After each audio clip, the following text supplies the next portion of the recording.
तो कैसे हैं आप सभी लोग। एक बार फिर से वेलकम है आपका मेरे YouTube channel study with Yogesh में। आज आपके लिए मॉडर्न मेडिवल हिस्ट्री की यानी मध्यकालीन भारत की एनसीईआरटी की फैक्ट की क्लास होगी। और आप लोगों के लिए एनसीईआरटी जो भी वीडियो के एग्जाम देंगे या जो करनी सहायक है, करनी सहायक के लिए तो खैर अभी कम ही समय बचा है, तो जितना भी मुझसे हो पाता है मैं आप लोगों को लिए ये एनसीईआरटी की फैक्ट की क्लास दूंगा। क्योंकि उत्तराखंड आपने बहुत पढ़ ली होगी और उत्तराखंड आपका इनफ है। वो हिंदी को आप लोग रेगुलर रिवाइज कीजिए, थोड़ा सा जो टॉपिक है उसको इंटरनेट वगैरह से भी सर्च कीजिए ताकि उसके अलग अलग आप डायमेंशंस को सुन सकें। किसी टॉपिक को अच्छे से तैयार करके जाइए। साहित्य वाला पोर्शन है या हिंदी का जो अपने आप पत्र लेखन है, उन कुछ ऐसे खास चैप्टर हैं जिससे क्वेश्चन आते हैं, उसको अच्छे से तैयार आप लोग कर लेना है। ठीक है, देखिए हम लोग ये शुरुआत करते हैं और आपके फैक्ट होगी। और आज जैसे कई लोगों को कन्फ्यूजन हो रहा था मेडिवल हिस्ट्री में, तो मैंने क्या किया कि इसमें आज के जो फैक्ट होंगे दिल्ली सल्तनत के यानी तुगलक वंश तक के कुछ इंपॉर्टेंट फैक्ट हैं। यानी जैसे आप लोगों को दिल्ली सल्तनत में शासन करने वाले गुलाम वंश, खिलजी वंश और कौन था, तुगलक वंश, यानी स्टार्टिंग के इनके फैक्ट हैं। ठीक है, आज मुगल वगैरह के नहीं होंगे। और आपको ये क्या करना है, इसी तरीके से पढ़ना होगा, इसका और कोई चारा नहीं है। डिटेल से पढ़ाने का टाइम नहीं है, सिर्फ एनसीईआरटी बेस्ड फैक्ट मैं आप लोगों के लिए लेके आया हूं। आप इसको याद कर लेना है। ठीक है, ये याद करने की ही चीज़ है, इसका और कोई दूसरा शॉर्टकट तरीका नहीं है, क्योंकि आपका एग्जाम ही इस पैटर्न पे है, वन डे एग्जाम है। तो अगला फैक्ट जो पहला लिखना है आपको, शाहनामा की नामक पुस्तक किसने लिखी है। ये क्वेश्चन पेपर में आता है। शाहनामा नामक पुस्तक के लेखक कौन है, शाहनामा। ठीक है, ये लिखिए अपने आप में फिरदौसी ने। किसने, फिरदौसी। ये क्वेश्चन पेपर में पूछता है कि शाहनामा किसके द्वारा लिखी गई है, फिरदौसी के द्वारा। पहला फैक्ट लेना है, शाहनामा पुस्तक किसके द्वारा लिखी गई है, फिरदौसी के। ठीक है, दूसरा, महमूद गजनी ने भारत पर कितनी बार आक्रमण किया। महमूद गजनी ने भारत पर आक्रमण, गजनी ने भारत पर कितनी बार आक्रमण किया, भारत पर आक्रमण, ये क्वेश्चन पूछता है। ठीक है, ये स्टार्टिंग में जब ये दिल्ली सल्तनत में गुलाम वंश वगैरह आए थे, उससे पहले ये लोग आगे थे। तो महमूद गजनी यहाँ पर लगातार अटैक कर रहा था भारत की जो अपार संपदा थी उसको लूटने के लिए। तो 17 बार उसने यहाँ पर आक्रमण किया, ये आप लोग ध्यान रखना है। ठीक है, और जो गजनी राजवंश था, भले ही वो यहाँ पर स्टेब्लिश नहीं हुआ था, उसकी स्थापना की थी अल्पतगीन ने। तो अगला क्वेश्चन लिखो, गजनी राजवंश की स्थापना, गजनी राजवंश की स्थापना अल्पतगीन, क्या लिखोगे, अल्पतगीन। ये मेडिवल हिस्ट्री में ये अभी दिल्ली में शुरू नहीं हुआ है। ठीक है, यानी अभी दिल्ली में शासन शुरू नहीं हुआ है, ये स्टार्टिंग का फेज था जो कि भारत में लूट करने के लिए आए थे। गजनी, महमूद गजनी जो था गजनी राजवंश का, तो अल्पतगीन ने इसकी स्थापना की थी। ये आप लोग ध्यान रखेंगे। ठीक है, एक बहुत इंपॉर्टेंट फैक्ट है वहिंद की लड़ाई, इसको इंपॉर्टेंट करना। जैसे आपने फिर ये वाली पुस्तक लिखी, ऐसी एक वहिंद की लड़ाई हुई थी, इसको इंपॉर्टेंट करना।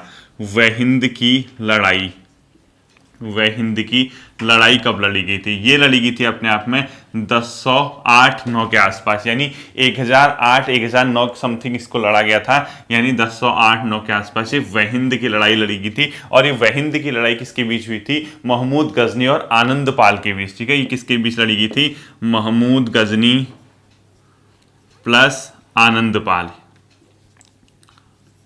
आनंद पाल के बीच ही क्या हुई थी, वहिंद की लड़ाई लड़ी गई थी। इसको सरहिंद भी बोलते हैं। ठीक है, आनंद पाल या वहिंद की, मतलब वहिंदी बोलते हैं। महमूद गजनी और आनंद पाल के बीच ये लड़ी गई थी। अब देखो, महमूद गजनी का सबसे फेमस आक्रमण सोमनाथ पर आक्रमण, सोमनाथ मंदिर गुजरात पे पड़ते हैं। तो अगला क्वेश्चन इंपोर्टेंट रखना, गजनी का सोमनाथ आक्रमण कब हुआ था। तो लिखो, महमूद गजनी ने सोमनाथ पर आक्रमण किया, कब किया, महमूद गजनी का सोमनाथ आक्रमण, ये बहुत फेमस है। ठीक, पेपर में आता है, सोमनाथ आक्रमण कब किया था, ये पेपर में आता है, पेपर में। ठीक, 1025 ईस्वी में किया था। और उसमें गुजरात का जो सोमनाथ, क्योंकि गुजरात में पड़ता है, तो गुजरात का जो शासक था वो कौन था, भीम द्वितीय था। तो लिखो, उस समय गुजरात का जो शासक था भीम सेकंड था। ठीक है, गुजरात शासक कौन था उस समय, भीम सेकंड, क्योंकि गुजरात में सोमनाथ मंदिर पड़ता है, तो वहां का जो शासक था तो भीम सेकंड था। ये क्वेश्चन भी कभी कभी पूछा जा सकता है। अगला क्वेश्चन लिखो, नागर शैली का संबंध है मंदिर निर्माण से। नागर शैली संबंधित है मंदिर निर्माण शैली से, मंदिर निर्माण शैली से संबंधित है नागर शैली। ठीक है, ये भी आप लोग ध्यान रखना। इसमें कई, अब क्या होता था, कैसे होता था, वो सब छोड़ दीजिए, एक इसमें बता देता हूँ। जैसे मंदिर मुख्य था, गर्भगृह था, उसके आगे मंडप बनाने की प्रथा शुरू हुई थी। जहाँ पे गर्भगृह हुआ था उसके ऊपर ठीक गुंबद बनाने की प्रथा थी। इस प्रकार की जो चीज़ें हैं, ठीक है, तो ये नागर शैली की कुछ खास विशेषताएं हुआ करती थी। इतना अभी आपने नहीं देखना है। अगला लिखो दिलवाड़ा के जैन मंदिर, यानी माउंट आबू राजस्थान में पड़ता है, ठीक है। माउंट आबू यानी जैन मंदिर है जो आपके स्थित दिलवाड़ा के जैन मंदिर का निर्माण किसने किया था? वस्तुपाल ने। तो आप लोग क्या लिखोगे? दिलवाड़ा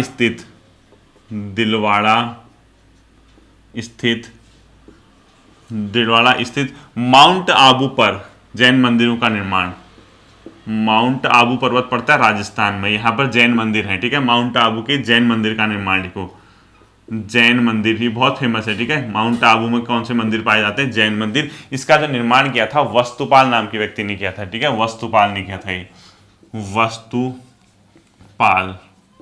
दिलवाड़ा स्थित जैन मंदिरों का निर्माण किसने किया था? वस्तुपाल ने किया था, ये ध्यान रखना, जो कि माउंट आबू राजस्थान में पड़ता है। इसी प्रकार से 2-3 मंदिर और फेमस है। कोणार्क का सूर्य मंदिर आप लोग जानते हैं कहाँ है? उड़ीसा में। कोणार्क, कोण मतलब क्या होता है? कोणार्क, अर्क माने सूर्य, एंगल की ओर, ठीक है, अलग अलग एंगल है उसमें। कोणार्क का सूर्य मंदिर लिखो, कोणार्क सूर्य मंदिर। कोणार्क सूर्य मंदिर ये कहाँ पड़ता है? उड़ीसा में पड़ता है। एक ये आप लोग सभी जानते हैं, इसको तो बेसिक क्वेश्चन है। इसी के साथ 2 फेमस और मंदिर है, एक लिंगराज मंदिर पड़ता है भुवनेश्वर उड़ीसा में, और एक पड़ता है अपने आप में कंदारिया महादेव खजुराहो एमपी में। कंदारिया महादेव लिखो, कंदार, ये सब फेमस मंदिर है, ठीक है। कंदारिया महादेव ये है खजुराहो एमपी में। खजुराहो कहाँ पड़ता है? एमपी मध्य प्रदेश में। और इसी की तरह एक लिंगराज मंदिर है जो कि कहाँ पड़ता है? लिंगराज भुवनेश्वर मंदिर, ये बहुत फेमस है। लिंगराज मंदिर कहाँ पड़ता है? भुवनेश्वर, और भुवनेश्वर कहाँ है? उड़ीसा में, ठीक है। लिंगराज मंदिर कहाँ है? ये भी आप लोगों को पता होना चाहिए, उड़ीसा में है लिंगराज मंदिर, ये ध्यान रखना। अब देखिए तराइन के 2 प्रसिद्ध युद्ध हुए थे, प्रथम द्वितीय और उसके बाद तीसरा चंदावर का युद्ध था। तीनों की आपको डेट पता होनी चाहिए, क्रम से हुए थे। तराइन का प्रथम युद्ध लिखो, तराइन का फर्स्ट वॉर यानी फर्स्ट युद्ध यानी प्रथम युद्ध हुआ था 1191 में, और तराइन का सेकंड युद्ध हुआ था अपने आप में 1192 में, और तीसरा हुआ था चंदावर का युद्ध। चंदावर का युद्ध हुआ था 1194 में, ठीक है। ये 3 के 3 आप लोग ध्यान रखना, ये कभी भी पेपर में पूछा जा सकता है। तो तराइन का पहला युद्ध 1191 में, दूसरा 1192 में, और चंदावर का जो युद्ध हुआ था 1194 में। पहले के 2 हुए थे मोहम्मद गौरी और पृथ्वीराज चौहान के बीच, ठीक है। ये 2 जो हुए थे ये किसके बीच हुए थे? मोहम्मद गौरी प्लस पृथ्वीराज चौहान के बीच, पृथ्वीराज चौहान के बीच हुए थे। ये क्वेश्चन ऐसे ही पूछता है, दोनों इसी के बीच हुए थे, ठीक है। और जबकि जो चंदावर का युद्ध था वो था जयचंद, राजा जयचंद और किसके बीच? मोहम्मद गौरी के बीच, यानी पृथ्वीराज की जगह कौन आ गया था? जयचंद प्लस मोहम्मद गौरी, जयचंद प्लस मोहम्मद गौरी, मोहम्मद गौरी के बीच कौन सा हुआ था? ये अपने आप में चंदावर का युद्ध हुआ था। ये आप लोगों को ध्यान रखना है, ठीक है। अब देखिए ये जो मोहम्मद गौरी का नाम है, हो सकता है मोहम्मद बिन साम लिखा है आपके पेपर में, तो मोहम्मद गौरी के ब्रैकेट में लिखो मोहम्मद बिन साम, मोहम्मद बिन साम। हो सकता है कि पेपर में आपका मोहम्मद बिन साम लिखा है, तो उस समय कंफ्यूज मत करना है, ठीक है। ये था आपके तराइन चंदावर के युद्ध। अब देखो यहाँ से जैसे ही ये मोहम्मद गौरी वगैरह भारत में आए, ये मोहम्मद गौरी ने क्या किया था? अपना जो एक मतलब आदमी था, गुलाम जिसको कहते हैं, वो भारत में छोड़ के चला गया था और उससे कहा था कि तू यहाँ का शासन करना है, ठीक है। तो जैसे ही उसने यहाँ छोड़ा, उसका नाम हुआ था कुतुबुद्दीन ऐबक, और उसी ने गुलाम वंश की क्या की थी? स्थापना की थी। तो लिखो गुलाम वंश का संस्थापक, गुलाम वंश की स्थापना किसने की थी?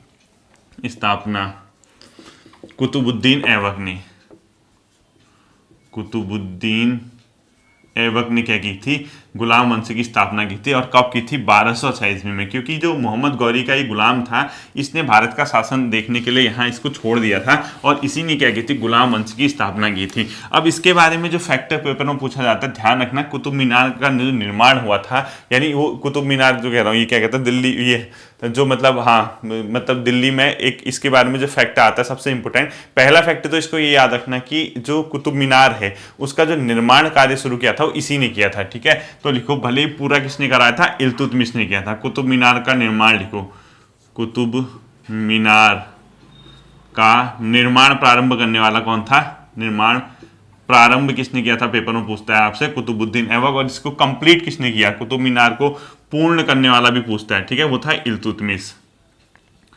इल्तुतमिश। इल्तुतमिश ने इसको पूर्ण किया, जबकि फिरोज शाह तुगलक ने उसका रिपेयर भी कराया था, ये भी ध्यान रखना है। कुतुबुद्दीन ऐबक ने अपनी राजधानी लाहौर में बनाई थी, और इसने याद रखना दिल्ली राजधानी नहीं बनाई थी, ठीक है, राजधानी की कहाँ बनाई थी इसने, लाहौर बनाई थी। और इसके बारे में जो सबसे मेन इंपॉर्टेंट है, कुतुबुद्दीन ऐबक ने 2.5 दिन का झोपड़ा बनाया था, ठीक है, 2.5 दिन का झोपड़ा या 2.5 दिन का झोपड़ा बोलते हैं उसको, वो बनाया था इसने अजमेर में, ठीक है। तो लिखो 2.5 दिन का झोपड़ा, 2.5 दिन का झोपड़ा, या इसको 2.5 दिन का झोपड़ा भी बोलता है, 2.5 दिन का झोपड़ा, झोपड़ी, 2.5 दिन की झोपड़ी, या इसको 2.5 दिन का झोपड़ा भी बोलते हैं, ठीक है, 2.5 दिन का झोपड़ा या झोपड़ी जो भी लिखा होगा पेपर में, इसी ने बनवाया था अजमेर में, ये आप लोग ध्यान रखना है, ठीक है, ये इसके द्वारा बनाया गया था। और कुतुबुद्दीन ऐबक के बारे में जो सबसे इंपॉर्टेंट क्वेश्चन आता है, किस शासक की मृत्यु चौगान या पोलो खेलते हुई थी, तो ये तुर्क गुलाम था, ठीक है, ये था तुर्क का, तुर्क गुलाम था ये, तुर्क गुलाम, यानी उसका गुलाम था ये, तुर्क के थे, ठीक है, ये ध्यान रखना। और इसकी जो मृत्यु हुई थी, इसमें लिखो चौगान या पोलो खेलते हुए मृत्यु, चौगान ऑब्लिक पोलो खेलते समय मृत्यु, खेलते समय ये घोड़े से गिर गया था जिसके कारण इसकी मृत्यु हुई थी। पेपर में आता है कि दिल्ली सल्तनत की किस शासक की चौगान या पोलो खेलते समय मृत्यु हुई थी, कुतुबुद्दीन ऐबक की हुई थी, ये आप लोगों को क्या करना है, ध्यान रखना है, ठीक है। अब इसके बाद जो आता है, आप लोगों ने सुना होगा एक तुर्क सरदार था, यानी दिल्ली में शासन करने वाला, उसका नाम था इल्तुतमिश। इल्तुतमिश ने क्या किया था, इक्ता प्रणाली शुरू की थी, आपको मैंने बताया था, तो इसमें लिखो इक्ता प्रणाली। इक्ता प्रणाली किसकी थी, इल्तुतमिश की थी, मोस्ट इंपोर्टेंट करना है इसको, ठीक है, इल्तुतमिश। और इल्तुतमिश ने इक्ता में क्या होता था, एक पर्टिकुलर इलाका दे दिया जाता था, अपने जो प्रशासनिक अधिकारी वगैरह होते थे वो वहाँ के रेवेन्यू, वहाँ का सिस्टम, वहाँ के सैन्य व्यवस्था, वहाँ की देखरेख करने का उनको काम होता था, उसी से जो वहाँ के रेवेन्यू वगैरह से उनको सैलरी मिलती थी, इसको इक्ता बोला जाता था। इक्ता प्रणाली इल्तुतमिश ने शुरू की थी, ध्यान रखना। और इसके समय में एक मोस्ट इंपोर्टेंट था चहलगामी प्रथा, यानी 40 सरदारों का एक क्या था, एक गुट था जो इसके मतलब शासन व्यवस्था में स्टैब्लिश हुआ था, जो क्या करते थे, बहुत ज़्यादा ताकतवर थे और राजा के आसपास ही घूमते थे। तो 40 सरदारों का जो चहलगामी प्रथा थी, तो अगला क्वेश्चन आपने लिखना है चहलगामी क्या था, या 40 सरदारों का क्या था, तुर्क सरदार थे, ठीक है। तो लिखो चहलगामी, चहलगामी, यानी इसके ब्रैकेट में लिखो 40, ठीक है, 40 सरदार थे चहलगामी, या 40 किसने शुरू किया था, इल्तुतमिश के समय, इल्तुतमिश के समय थे। और ये कौन थे, सरदार थे, यानी तुर्क सरदारों का एक दल था, ठीक है, तुर्क सरदार हुआ करते थे। किसने स्टेब्लिश किया था अपने शासन में, इल्तुतमिश ने शुरू किया था, ये आप लोगों को क्या रखना होगा, ध्यान रखना। इसके बाद इसके बारे में जो फैक्ट आता है, इसकी बेटी ने शासन किया, दिल्ली की प्रथम महिला मुस्लिम शासिका हुआ करती थी रजिया सुल्तान। तो लिखो दिल्ली की प्रथम महिला शासिका कौन हुआ करती थी, रजिया सुल्तान, ठीक है। तो अगला फैक्ट आप लोगों ने क्या लिखना है, दिल्ली की प्रथम महिला मुस्लिम शासिका रजिया सुल्तान, दिल्ली पर शासन करने वाली पहली महिला मुस्लिम शासिका, महिला मुस्लिम शासिका कौन हुआ करती थी, रजिया सुल्तान, इसको याद रखना, ठीक है, रजिया सुल्तान, इसी की पुत्री थी रजिया सुल्तान। रजिया सुल्तान कौन थी, दिल्ली की पहली महिला मुस्लिम शासिका थी, इसको आप लोग क्या करोगे, ध्यान में रखोगे, ठीक है, दिल्ली पर महिला मुस्लिम शासिका रजिया सुल्तान। अब देखिए रजिया का एक विश्वास पात्र बहुत फेमस क्वेश्चन है, याकूत खां था, वो कहाँ का था, अबसीनिया का था, अबिसीनिया का, ठीक है। तो लिखो रजिया सुल्तान का विश्वास पात्र, रजिया सुल्तान का एक सरदार हुआ करता था उससे के आसपास, रजिया सुल्तान का विश्वास पात्र, विश्वास पात्र, उसका नाम था क्या, याकूत खां। ये क्या था इसका नाम, याकूत खां, अबिसीनिया का हुआ करता था, ठीक है, अफगानिस्तान के आसपास। याकूत खां ये कहाँ का था, अबिसीनिया का, इसको ध्यान रखना है, ठीक है, अबिसीनिया का हुआ करता था ये। याकूत खां इसका क्या था, नाम था। दिल्ली का रजिया सुल्तान का विश्वास पत्र याकूत खां कहाँ का था, बेसिकली अबिसीनिया का। अब देखो सर्वप्रथम दिल्ली को राजधानी किसने बनाया, इससे पहले तुर्क सुल्तान वगैरह लाहौर को बनाते थे, वो इल्तुतमिश ही था। तो इल्तुतमिश के साथ जो यहाँ लिखा ना आपने, एक फैक्ट और लिखो, दिल्ली को सर्वप्रथम राजधानी इसी ने बनाया, दिल्ली को सर्वप्रथम राजधानी बनाने वाला अगर कोई शासक था वो था इल्तुतमिश, ये भी आप लोगों को ध्यान रखना है। और इल्तुतमिश के बारे में एक और फैक्ट आता है, इसके समय में दिल्ली में मंगोल आक्रमण शुरू हुए थे, ठीक है। तो एक फैक्ट यहाँ लिखो, मंगोल आक्रमण इसी के समय शुरू हुए थे, इसको मैं नीचे वाला इरेज करता हूँ, ठीक, मंगोल आक्रमण भी इल्तुतमिश के समय ही शुरू हुए थे, ठीक है। तो लिखो मंगोल आक्रमण शुरू हुए थे, मंगोलों ने आक्रमण करना शुरू किया था, मंगोल आक्रमण शुरू किसके समय हुए थे, इल्तुतमिश के समय हुए थे, ध्यान रखना, ठीक है। अब तो पूरा क्रम क्या हुआ, जैसे को कुतुबुद्दीन ऐबक आया सबसे पहले, इनमें मतलब फेमस वाले बता रहा हूं, उसके बाद कौन आया, इल्तुतमिश, उसके बाद कौन आई, रजिया के बाद जो शासन करने आया वो था बलबन, ठीक है। कौन था? बलबन। ये भी इसके बारे में बहुत फैक्ट आते हैं। बलबन को जो बोला जाता था दिल्ली सल्तनत में उलुग खां के नाम से जाना जाता था, याद रखना। तो बताओ दिल्ली का कौन सा शासन उलुग खां नाम से जाना जाता था? ये क्वेश्चन भी पेपर में देखने को मिलता है। उलुग खां नाम से जाना जाता था बलबन। और बलबन के बारे में एक बहुत फेमस फैक्ट है, भारत में या दिल्ली में सबसे पहले सैन्य विभाग की स्थापना इसी ने की। तो लिखो, सबसे पहले सैन्य विभाग की स्थापना, सबसे पहले सैन्य विभाग की स्थापना की इसने। विभाग की स्थापना करने वाला शासक कौन था? बलबन था। और इसके सैन्य विभाग का जो नाम था वो था दीवान ए अर्ज। मोस्ट इंपोर्टेंट कर देना, इसके सैन्य विभाग का नाम क्या था? दीवान ए अर्ज। तो ये दीवान ए अर्ज क्या था? दीवान ए अर्ज। ये था अपने आप में एक सैन्य विभाग जिसको किसने स्टैब्लिश किया था? ये अपने आप में बलबन ने। ठीक है, दीवान ए अर्ज सैन्य विभाग था, किसके द्वारा स्टैब्लिश किया गया था? बलबन के द्वारा किया गया था। और पहला सरदार, पहला दिल्ली का सुल्तान, दिल्ली सुल्तानत का शासक था जिसने एक क्या किया था? सैन्य विभाग की स्थापना की थी, जिसका नाम था दीवान ए अर्ज। अब देखो इसने क्या किया, अपने शासनकाल में जो सरदार वगैरह हुए थे, जो बहुत ज्यादा हावी हो गए थे इन पहले, उन पे कंट्रोल करने के लिए, अपनी व्यवस्था को सुचारू रूप से संचालित करने के लिए अपने शासन प्रथा में 2 प्रणालियां शुरू की, जिसका नाम है सजदा एवं पैबोस प्रथा शुरुआत। तो लिखो किसने? सजदा, अभी बताता हूं, ठीक है, प्लस पैबोस प्रथा शुरू की थी। पैबोस, ये बहुत इंपॉर्टेंट, बहुत से बहुत इंपॉर्टेंट है, वो शुरुआत किया था बलबन ने। अब ये सजदा एवं पैबोस क्या होता है? आप कहोगे सजदा का मतलब होगा दंडवत प्रणाम करना, ठीक है, और पैबोस का मतलब होता है राजा के कदम चूमना। जिस जिस पथ पे राजा चल रहा होगा उसके पीछे उसके गुलाम या जो होंगे उसके कदमों को चूमेंगे, इसको बोलते हैं पैबोस। और सजदा बोलते हैं दंडवत प्रणाम करना। ये किसने शुरुआत की थी? इसकी बलबन ने शुरुआत की थी। इसको आप लोग ध्यान रखोगे, ठीक है। ये बहुत इंपॉर्टेंट क्वेश्चन अपने आप में है। अब देखो इसके बारे में एक और फैक्ट आता है, किस सरदार ने रक्त और लौह की नीति को अपनाया था? तो लिखो रक्त और लौह की नीति को अपनाने वाला शासक कौन था? रक्त व लौह की नीति, ठीक है, रक्त व लौह की नीति को किसने अपनाया था? ये था बलबन ने। तो रक्त और लौह की नीति भी अगर आपसे पेपर में कभी पूछता है तो ध्यान रखना, रक्त और लौह की नीति किससे संबंधित है? बलबन से संबंधित है। अब आता है इसके बाद तुगलक वंश। तुगलक वंश के बारे में कुछ फैक्ट है। तुगलक वंश की स्थापना किसने की थी? गयासुद्दीन तुगलक ने। तुगलक वंश की स्थापना लिखो आप लोग, गयासुद्दीन तुगलक, गयासुद्दीन तुगलक, ठीक है, सुद्दीन तुगलक ने किसकी स्थापना की थी? अपने आप में तुगलक वंश की स्थापना की थी। ये भी पेपर में आता है, ध्यान रखना। अब आपको एक क्वेश्चन मैं आपको बताता हूं, एक अलाउद्दीन खिलजी, जैसे एक खिलजी वंश का संस्थापक, मतलब खिलजी वंश था, उसका एक बहुत प्रसिद्ध राजा हुआ करता था अलाउद्दीन खिलजी।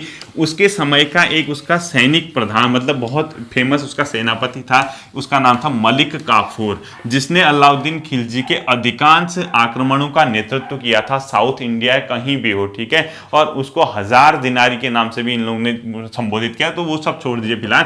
जो मलिक काफूर था उसको अलाउद्दीन खिलजी ने किस अभियान के दौरान बंदी बना के लाया था? तो वो था गुजरात, ठीक है। ये क्वेश्चन याद रखना। मलिक काफूर अलाउद्दीन का सेनापति था, ठीक है। मलिक काफूर, ब्रैकेट में लिख दो, अलाउद्दीन का सेनापति। मलिक काफूर को किस अभियान के दौरान बंदी बनाया गया? मलिक काफूर को किस अभियान के दौरान बंदी, किस अभियान के दौरान बंदी बनाया गया था? अगर आपसे पूछता है तो गुजरात अभियान के दौरान, ठीक है, गुजरात अभियान के दौरान इसको क्या गया था? बंदी बनाया गया था। और मलिक काफूर अलाउद्दीन खिलजी का बहुत बड़ा क्या हुआ था? सेनापति, जिसने मलिक काफूर ने अलाउद्दीन खिलजी के दक्षिण भारत के लगभग मैक्सिमम अभियानों का नेतृत्व किया था। तो लिखो इसको, अलाउद्दीन खिलजी का, अलाउद्दीन खिलजी का सेनापति था, ठीक है, खिलजी का सेनापति हुआ करता था, जिसने बहुत ज्यादा क्या किया था? नेतृत्व किया था साउथ इंडिया वगैरह के सभी आक्रमणों का। तो इसको किस अभियान के दौरान लाया गया था? गुजरात अभियान के दौरान। और वहां का राजा, उसमें राजा रायकरण हुआ करता था, ठीक है। तो उस समय गुजरात राजा कौन था? राजा रायकरण। तो उस समय राजा कौन था यहाँ पे? राजा रायकरण। रायकरण यहाँ का क्या हुआ करता था? राजा हुआ करता था। इसी अभियान के दौरान इन लोगों ने किसको लाया? मलिक काफूर को विजित करके लाया। अगला क्वेश्चन देख लीजिए। अलाउद्दीन खिलजी ने एक और अभियान किया, रणथंबोर, राजस्थान का, वो भी बहुत फेमस अभियान है उसका, जहां का शासक उस टाइम पे रामचंद्र था, ठीक है। इसे अलाउद्दीन ने रायन की उपाधि दी थी। तो अगला क्वेश्चन लिख लीजिए, अलाउद्दीन खिलजी के रणथंबोर अभियान के दौरान वहां का राजा कौन था? अलाउद्दीन खिलजी के रणथंबोर अभियान के दौरान वहां का राजा कौन था? पूरा लिखना आप लोग, ठीक है। अलाउद्दीन के रणथंबोर राजस्थान में पड़ता है। अलाउद्दीन के रणथंभौर राजस्थान अभियान के दौरान वहां का राजा, रणथंभौर का राजा कौन था? आप पूरा क्वेश्चन लिखना। अलाउद्दीन के रणथंभौर अभियान के दौरान वहां का राजा कौन था? उसका नाम था रामचंद्र, और इसी को अलाउद्दीन ने रायन की उपाधि दी थी। ठीक है, यहाँ का राजा कौन था? रामचंद्र था, और इसको किस चीज की उपाधि दी थी? रायन की उपाधि थी, मतलब इसको उपाधि रायन की उपाधि दी थी अलाउद्दीन खिलजी ने। ब्रैकेट में लिखो रायन की उपाधि, रायन की उपाधि इसको दी थी, ये ध्यान रखना। और ये इंपॉर्टेंट आपके एग्जाम की दृष्टि से हमेशा क्या रहता है? फैक्टर रहता है। ठीक है, अब देखो दिल्ली पर जैसे मंगोल आक्रमण वगैरह हो रहे थे, इसी दौरान अलाउद्दीन खिलजी ने दिल्ली में एक सिरी नाम का वो किया था, किला स्थापित किया था और उसको राजधानी बनाया। तो क्वेश्चन लिखो, सिरी को राजधानी, वो उसका किला किसने बनाया था? अलाउद्दीन खिलजी ने। सिरी को राजधानी प्लस किला किसने बनाया था? अलाउद्दीन खिलजी ने। क्यों बनाया था? मंगोल आक्रमण से बचने के लिए, मंगोल आक्रमण का सामना करने के लिए अलाउद्दीन खिलजी ने। ठीक है, दिल्ली के पास एक सिरी नाम का किला बनाया था और उसको राजधानी बनाने वाला शासक कौन था? सिरी को राजधानी प्लस किला, अलाउद्दीन खिलजी था। ये आप लोग ध्यान रखना। अब एक मोस्ट इंपोर्टेंट क्वेश्चन, आप लोग सभी जानते हैं, इसने बाजार सुधार प्रणाली अपनाई थी, मैंने आपको बताया था अलाउद्दीन खिलजी ने। तो इसने बाजार नियंत्रण पे कंट्रोल करने के लिए एक अधिकारी को नियुक्त किया था, उसका नाम था सहना ए मंडी। यानी सहना कौन होता था? बाजार नियंत्रण का अधिकारी। तो लिखो सहना ए मंडी। मैंने आपको पहले बताया था कि ये बाजार नियंत्रण प्रणाली शुरू करने वाला पहला शासक था। तो सहना ए मंडी कौन था? बाजार नियंत्रण का अधिकारी, बाजार नियंत्रण का अधिकारी था। ठीक है, बाजार नियंत्रण का अधिकारी कौन हुआ करता था? सहना हुआ करता था। ये आप लोग ध्यान रखोगे। तो इसको सहना ए मंडी या सहना बोला जाता है। ठीक है, और भूराजस्व को कृषि उपज का 50% करने वाला शासक कौन था? अपने आप में अलाउद्दीन। यानी जितना आपका भूराजस्व है उसको उपज का, अगर आपका 100 क्विंटल होता है तो 50% राज्य का होगा। तो अलाउद्दीन खिलजी ने किया भूराजस्व को उपज का 50%, भूराजस्व को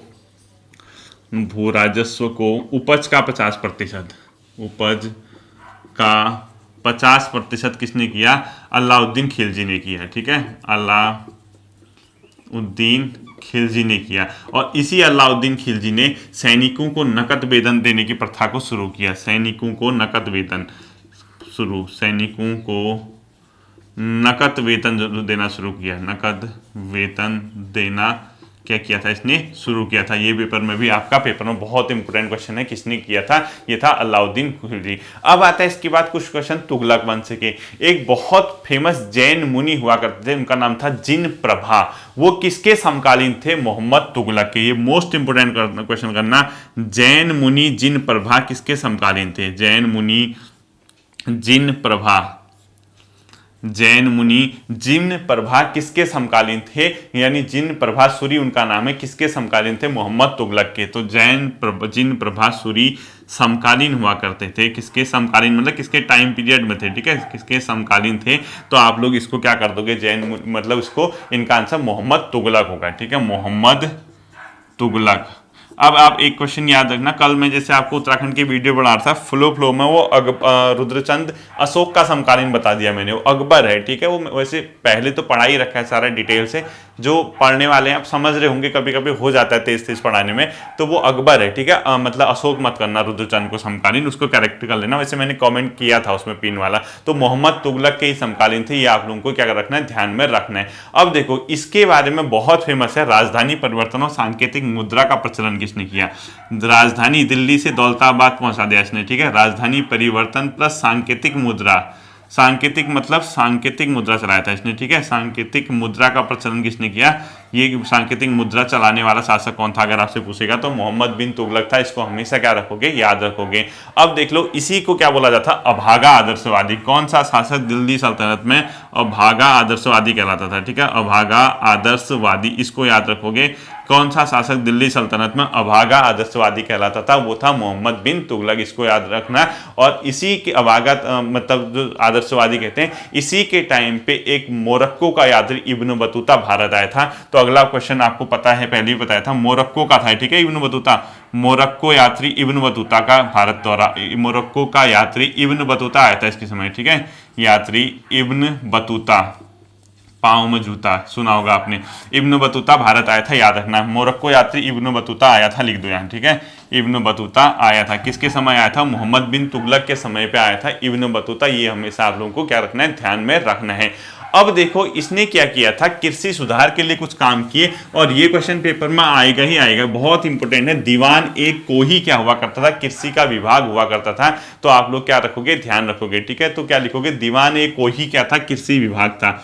ये आपको दोनों तरीके से पता होना चाहिए कि दीवान एक को ही क्या था, दीवान एक को ही हुआ करता था कृषि विभाग। और ये कृषि विभाग जो है दीवान एक को ही किसके द्वारा स्टैब्लिश किया गया था, मोहम्मद बिन तुगलक। मोस्ट इंपोर्टेंट क्वेश्चन है, एमबीटी लिख दिया मैंने। तो दीवान एक को ही क्या था, एक कृषि विभाग था, और किसके द्वारा स्टैब्लिश किया गया था, मोहम्मद बिन तुगलक के द्वारा। ये आप लोग ध्यान रखना। और यहीं पे जो है आपका एक और क्वेश्चन आता है, जो आता है दीवान ए रिसाल व दीवान ए इंसा क्या था। तो दीवान ए रिसाल लिखो आप लोग, ये था अपने आप में धार्मिक मामलों का विभाग। दीवान ए रिसाल ये था धार्मिक एवं विधि मामलों से संबंधित, धार्मिक प्लस विधि मामलों से संबंधित था ये दीवान ए रिसाल। और दीवान ए इंसा था पत्राचार विभाग।